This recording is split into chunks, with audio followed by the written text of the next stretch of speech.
Indonesian state-owned train maker PT Industri Kereta API Inca said that Bangladesh has ordered 250 extra strong train cars from the company.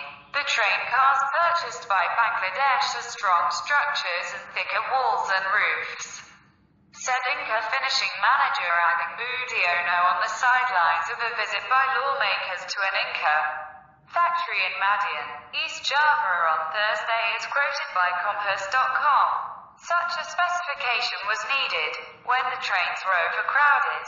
Passengers would climb on the roofs while the trains were traveling, Agung added. Indonesian train users used to sit on the roof while traveling, especially for short-distance trips. But it is now strictly prohibited.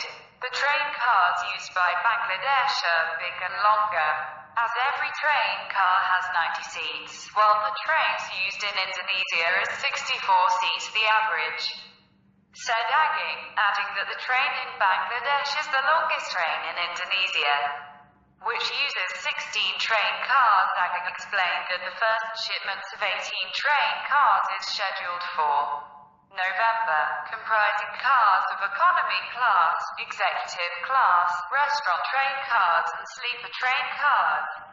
House of Representatives commissioned by auditing transportation official Adam Azman praised Inca's. It has been able to produce trains both for domestic needs and export. Breaking report.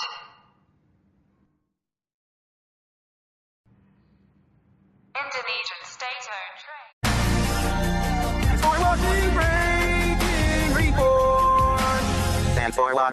Breaking report.